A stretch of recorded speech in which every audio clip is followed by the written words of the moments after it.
नमस्कार मित्रांनो, पुढील 5 मिनिटात मी तुम्हाला सांगणार आहे की ग्रो IPO घ्यायचा की नाही, याचा फुल रिव्ह्यू देणार आहे.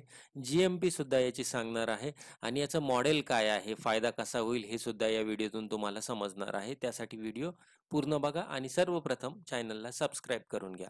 आता ग्रो ही कंपनी तुम्ही स्टॉक ब्रोकर म्हणून ऐकली असेल, फोनपे सारखी ऐकली असेल, जिथे मनी ट्रान्सफर करता येतात. परंतु ही फक्त एक स्टॉक ब्रोकर कंपनी नाही, तर ही एक फिनटेक इन्फ्रास्ट्रक्चर कंपनी आहे, ज्याच्यामध्ये काय होतंय की क्रेडिट्स इश्यू होत आहे, त्याच्यानंतर फायनान्शियल डेटा चं व्यवस्थापन होत आहे आणि ट्रान्झॅक्शन पण होत आहे, बरोबर. आता ही कंपनी काय करू इच्छिते की आपला नफा वाढवायचा आहे तिला, त्याच्यामुळेच तिनं IPO आणलेला आहे आणि हा नफा आपल्यासाठी योग्य संधी आहे की इन्व्हेस्टमेंट करण्याची. आता ग्रो कंपनी मेनली कशावर डिपेंड आहे की फिनटेक सर्व्हिसेस म्हणजे फायनान्शियल सर्व्हिसेसमध्ये आहे, ज्यामुळे ग्राहक संख्या आणि नफा ऑटोमॅटिक वाढवला जातो, बरोबर. सगळं कशावर होतं, मोबाईलवर, कम्प्युटरवर, सर्व्हरवर होतं. त्याच्यासाठी फिजिकली खूप जास्त लोकांची गरज नसते, बरोबर. त्याच्यानंतर ही कंपनी काय करते की क्रेडिट पण देते, क्रेडिट कार्ड देते, कर्ज देते, त्याच्यानंतर डेटा ॲनालिसिस करते आणि ट्रान्झॅक्शन सिस्टीम वापरून काय करते, एक प्रगत ट्रान्झॅक्शन इंजिन, म्हणजे कसं इकडून पैसे पाठवले लगेच तर तिकडे लगेच तुम्हाला दिसणार, बरोबर. मग हे ट्रान्झॅक्शन होतं, या ट्रान्झॅक्शनच्या माध्यमातून सुद्धा कंपनीला फायदा होत असतो. आणि दिवसाला तुम्ही विचार करा, खूप सगळे ट्रान्झॅक्शन होतात, खूप सगळे पैसे इकडून तिकडे जातात, त्याच्यातल्या काही एक अमाऊंटवर जरी पर्सेंटेजनुसार पैसे भेटत असेल तरी या कंपनीचा नफा वाढणारच वाढणार आहे. त्याच्यामुळे ही कंपनी अपकमिंग फिनटेक इन्फ्रास्ट्रक्चर म्हणून वाढीस येणार आहे. त्याच्यामुळे ही आपल्यासाठी सुवर्ण संधी आहे की याच्यात इन्व्हेस्टमेंट करावी. परंतु फक्त माझ्याच बोलण्यावर डिपेंडंट राहायचं नाही, स्वतःचा पण रिसर्च करायचा आहे. तर आता स्वतःचा रिसर्च मी सांगितलं की विकत घ्या म्हणून, बरोबर. इथे तर तुम्हाला समजलं असं, आणखी भरपूर त्याची माहिती बाकी आहे का विकत घ्यायचं. तर याला रिलायन्स सिक्युरिटीजनी पण काय दिलेलं आहे, सबस्क्राईब करा किंवा याच्यात इन्व्हेस्टमेंट करा अशी शिफारस केलेली आहे, ओके. त्याच्यानंतर आनंद राठी पण काय म्हणतोय, जर तुम्हाला लॉंग टर्म इन्व्हेस्टमेंट करायची असेल तर हा IPO एकदम उत्तम आहे. आणखी एक महत्त्वाची गोष्ट की या IPOची जी किंमत आहे ना, 90 ते 95च्या आसपास आहे, जी की पूर्णपणे योग्य आहे, म्हणजे ओव्हर प्राईज IPO ते आधीच विकत नाहीये.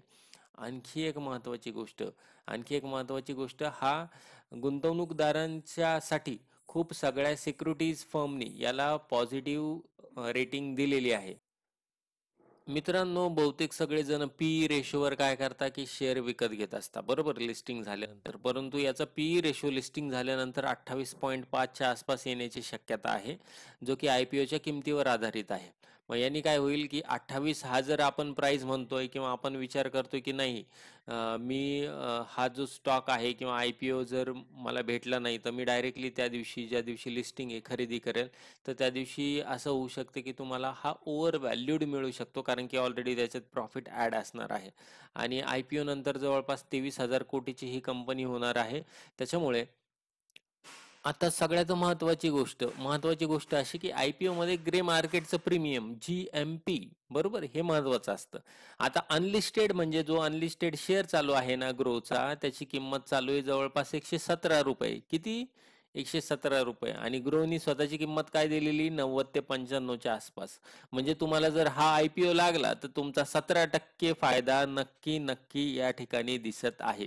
आता हा IPO जो आहे ना, हा IPO सध्या बघा, सबस्क्रिप्शन कधी बंद होणार आहे? 7 तारखेला. तर 7 तारखेपर्यंत जर त्याचं 117 ही जर प्राइस राहिली तर नक्की तुम्हाला 17% फायदा होऊ शकतो जर भेटला तर. थोडीफार कमी होऊ शकते, 117चा तुम्हाला तो 115, 110 किंवा 121 पर्यंत पण जाण्याची शक्यता आहे. ते ऍक्च्युअल कोणी सांगू शकत नाही, एक अंदाजा असतो तो, ओके. आणि त्याच्यानंतर शेअर वाटप कधी होणार आहे?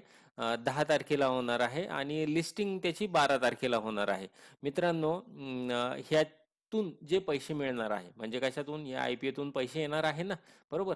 तुम्ही सबस्क्राईब केलं नसेल तर सबस्क्राईब करून घ्या, कारण की आता 5 मिनिटात 2 मिनिटात व्हिडिओ संपणार आहे. 2 पण नाही, कमीच वेळ लागेल, परंतु सबस्क्राईब करून घ्या.